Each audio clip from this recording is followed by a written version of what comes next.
Yo, magandang gabi sa inyo mga idol. Yan.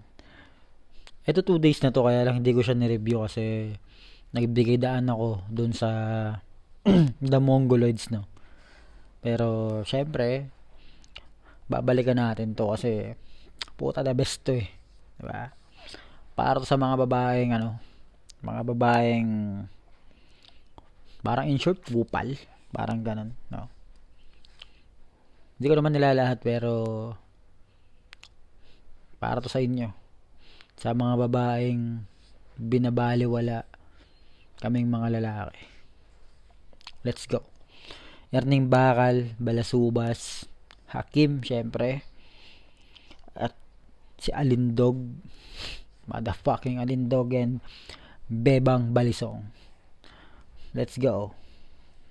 So ano natin? O tagay na, tagay. Huwag mo ng baso. Bago siya nang sisid. Alindo, yung Yossi Pabot. Teka lang. Sino mo? Inuman session, pare. O, sagutin mo. Sige. Hello. Hoy, anak ka ba, ha? Ba't napatawag ka? Bakit natagal mo Yung sa kailangan mo. tawag? Bakit? Sino ba mga kasama mo dyan? Huwag mo Hindi, hindi na pagmamalaki pwede. kasi wala ka mapagmamalaki sa akin. Ha? Anong Hindi hindi na na pwede. pwede? Baka nakakalimutan mo. Ako, buhay mo. Hindi ka mabubuhay nang wala ako. Yun motherfucking shit, no. Pag mga ganun yung no, yung ugali ng mga babae na no, parang pinapahiya ka sa harapan ng tropa. Ano ako dyan, sobrang against ako, no. Kasi kung kayong mga babae, kung may asawa man kayo na nagiinom, kung hindi naman araw-araw, okay lang yan. 'Di ba? Tapos itataon nyo pa na ipapahiya nyo siya sa harapan ng mga kaibigan niya. Maling-mali yun. Maling-mali. 'Di ba? Isipin nyo, kayo nasa sitwasyon ng lalaki. Gagawin sa inyo yun, 'di ba? Sobrang pangit, 'di ba? Sabihan ka ng ganun. Ako nagpapalamon sa'yo, ganto ganyan. What the fuck? Tuloy natin. Kahit anong sabihin mo, ikaw ang may kailangan sa akin. Di ba naman ang pagmumukha mo para sabihin mo akong may kailangan sa'yo? Pinakasabi mo. Puta FYI, sabihin nyo makapal mukha ako, puta lalaki kami. Di ba? Kahit anong trabaho, kaya namin pasukin kayo, iba. Di ba? Di ba? Ilan lang yung trabaho na pwede sa inyo, kaya nyo ba mag-construction? Di ba? Hindi naman. Maliban na lang, dito kayo sa Japan, pwede yun. Di ba? Pwede driver dito, babae. Ganun. Pero sa Pilipinas, siguro hindi. Yeah. Ngayon kung bitch ka, pag mamalakihan mo yung lalaki, wala kang pagmamalaki. Pinapakain mo sa kanya yung pagiging puta mo. Diba? Tuloy natin. Kapal lang mukha mo, putang ina mo pala eh, no? O ano, ha? Fuck you. Kalalaki mong tao, para kang putang tak. Eh di wow. Ibinigay ko ang lahat ng iyong pangangailangan. Minahal ka ng lubos nang walang pag-alilangan. Kaya di ko akalain na ako ay lolokohin. Kabutihan ko sa'yo ay iyong naabusuhin. Ito na yung ito yung no, parang paglabas ng grudge ng no. Paglabas ng grudge ng lalaki, no. Parang may napuno. 'Di ba? Napuno ka na lahat dati, okay lang, binabato ka ng kaldero, sinasampal ka ng kawali, 'di ba? Okay lang sa'yo yun eh. Ipahiya ka sa harapan ng tropa. Lahat yung matitiis mo pero pag umabot ka sa punto na napuno ka na, parang sipor, yung parang bomba na biglang sasabog, 'di ba? Kala kasi nila porque tayo mga lalaki na mapagmahal, 'di ba? Kala nila ganun lang eh, 'di ba? Kala nila di tayo nasasaktan, 'di ba? Tao lang din tayo. Yan, tuloy natin. Gawa kong magtiis sa ugali mong basura. Mahal mo lang ako tuwing kailangan mo ng pera. Pero pag walang datong ako lamang ay etya puwera. Maria Osawa pala yung akala ko ay Maria Clara. Yun lang ang masaklap. No. Repairing kay kay Maria Osawa, no. Nakakala mo Maria Clara. Parang yan eh. Parang hindi mo alam, pagka umaalis ka sa trabaho, tinatrabaho din siya ng iba, 'di ba? Yung mga ganun, 'di ba? Marami yung nabalitaan ganyan, marami yung nakitang ganyan. May mga kilala akong mga naging ganyan ng buhay. So, alam ko yung sitwasyon nila na ganyan, no? Siyempre, ibabalik natin 'yan. Yeah, tuloy natin. Mahal mo lang ako tuwing kailangan mo ng pera. Pero pag walang datong ako lamang ay yetsa puwera. Maria Osawa pala yung akala ko ay Maria Clara. So dati anghel ka, yun pala demonyo ka. Mabuti nang iwanan ka, kasi nga punyeta ka. Ngayon ikaw ay nagsisisi dahil di na tulad ng dati. Ang iyong marangyang buhay pagkat isa ka ng pulong. Ngayon malaya ka na, kahit kanino magpakamot. Sana noon pa lang, ipinugto ka na sa kumo. Mahal pa rin kita, subalit ayaw ko na. Alam mo ba kung bakit? Kasi putang ina ka. Putang ina, Erning bakal. Ang tindi mo. Alam mo yung ano no, yung parang pinamukha mo sa kanya dati na kaya pinapamukha mo na ikaw yung kumikita, no? Tapos iniwan ka niya, naging ganyan ka. Parang ang point dun, parang sa bisyo mong ganyan, sa trabaho mo, na pagiging puta, no? Nag-take ka na ng drugs, syempre lahat dyan bumabagsak eh. Parang ganun yung ano niyan eh, pinupunto. Nag-take ng drugs para maatim niya yung kababuyang ginagawa niya, no? Syempre pagka ganyan babagsak ka pa unti-unti. Yeah. Kasi hindi naman lagi. Hindi habang buhay bata ka. Yeah. Para sa mga babae na gumagamit ng katawan, kagandahan. 'Di ba? Lahat 'yan lumilipas, kumukupas. 'Di ba? Eh paano ngayon yan, nawala na siya sa tabi mo? Tsaka mo marirealize, 'di ba? Na yung pa ang ginagamit mo. Kailangan mo pala ng isa. 'Di ba? Na nandyan yung lalaking handang sumaklay, handang umalalay. Ano man ang mangyari, pero puta ginago mo. 'Di ba? At dahil dyan mga idol, itutuloy na natin.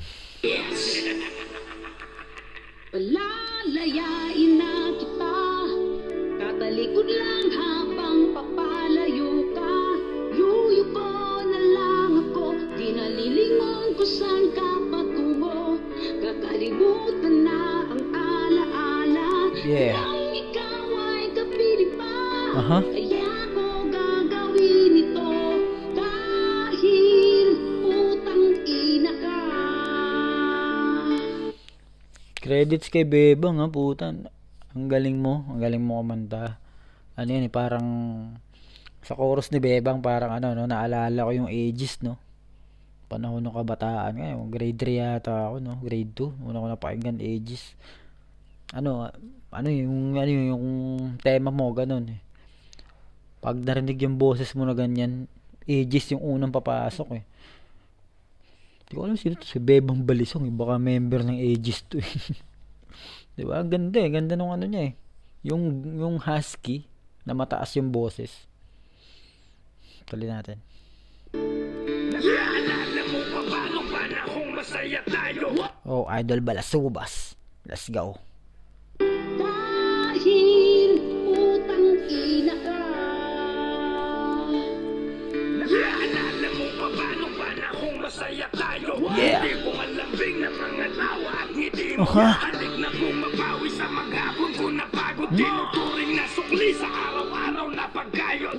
Alam niyo tayong mga lalaki no. Pagkagaling tayo sa trabaho. No, alam pag-uwi mo na ano na andyan yung asawa mo, inaasikaso ka, 'di ba? Yung nakaluto na, pinaghahanda na yung panghabat mo, pampaligo mo, 'di ba? Minamasahe ka habang nakaupo, tatanggalan ka ng sapatos. Alam mo yung ano yung feeling na gano'n, talagang nakaka-relieve, talagang nakakaalis ng pagod, 'di ba? Kasi yung ina-expect ko na pag-uwi mo, andun naman yung misis ko, 'di ba? Nakahanda na 'yan, 'di ba? Pagmamalaki mo sa ibang tao, lalo na sa tropa, 'di ba? Pero bago 'yan, pakinggan muna natin yung susunod na linya ni Balasubas. Tayo, hindi ko malambing na mga tawa at ngiti mo. Halik na bumabawi sa maghapon ko napagod. Tinuturing na sukli sa araw-araw na pagkayod. Pero kapalit pala noon ay kasalanan. Ang tanong ko'y puro bakit mo sa akin nagawa yan? Lahat pinagawa yan, sukat kong tataya yan. Tumayaman na ako'y talo din sa aking pinaglalaban. Kaya putang ina, paano ba ako lalaban ko? Tayo mismo ay umabot sa sukdulan at buntong. Magpapaalam sa isa't isa na meron pang sama ng loob dahil sa mga putang ina. Mga pinagagawa mo halos di ko matanggap na ipagpalit sa pangit puta yung pamasaklap. Kaya bago pa matapos ang awitin na to, ang masasabi ko lang sa'yo putang ina mo.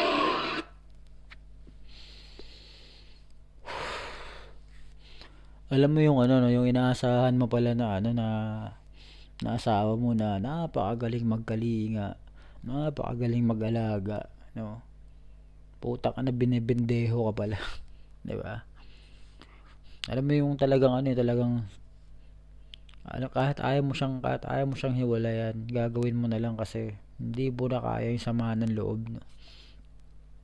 Na kahit yung sarili mong ego kinain mo na, 'di ba?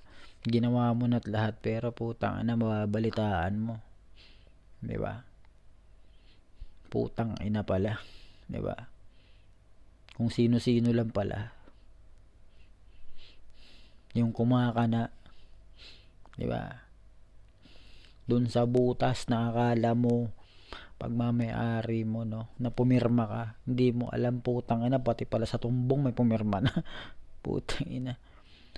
Dahil diyan ibabalik natin ng konti.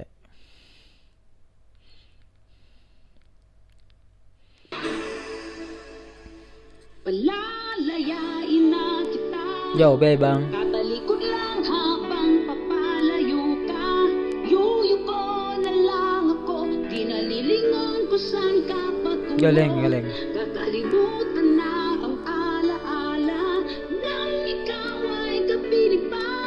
Kaya ko gagawin ito dahil putang ina ka.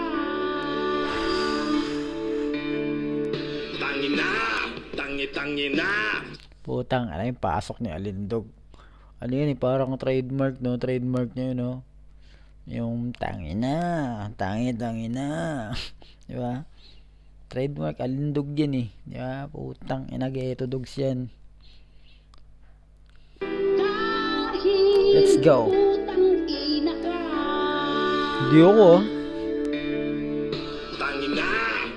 Tangina. Sagad, putang ina, masarap ba ang aking pagmamahal? Malaka rin yun na brutal. Ang sarap mong mahalin, nasapin, papakin, Yung sa ano sa point ng Carino na brutal, no? Parang alam mo yung parang ginawa mo na't lahat, 'di ba?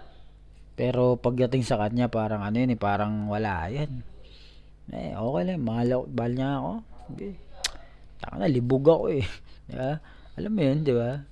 Carino brutal, parang sinasaksak mo yung sarili mo. 'Di ba? Para lang sa pagmamahal sa putang ina. 'Di ba? Tuloy natin.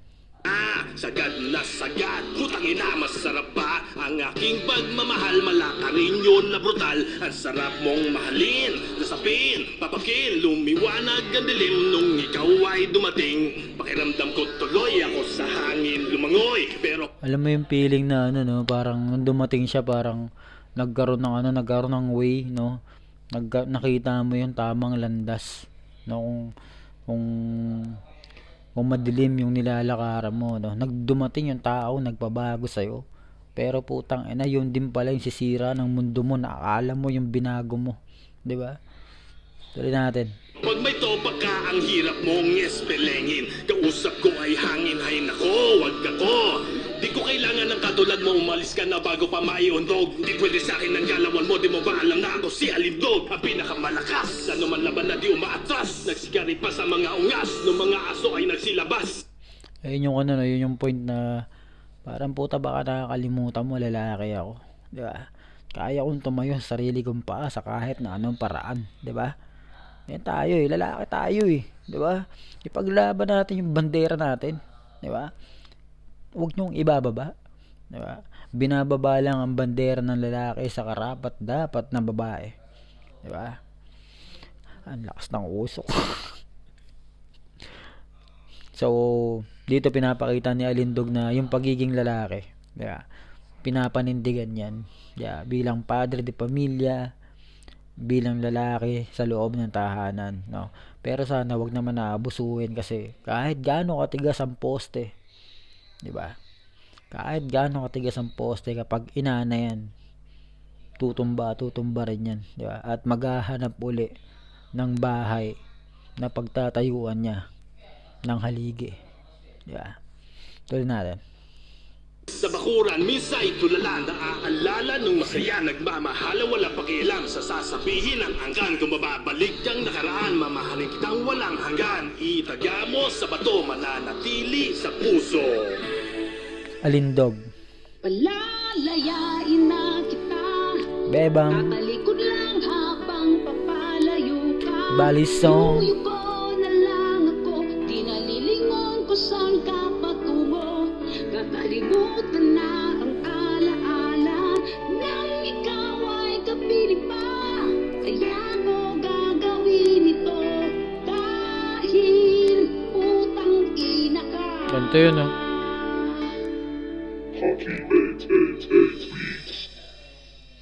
So, shoutout syempre kay Boss Hakim, no, sa paggawa na naman na napakagandang beat. At syempre kay Ernie Bakal, kay Idol Balasubas, at kay Alindog. Syempre kay Bebang, syempre sa chorus na napakaganda. Syempre dyan muna nagtatapos, no? Pucha TV po ang inyong lingkod, at syempre lagi nag-iiwan sa inyo na mag-ingat kayo palagi kung nasa man kayo.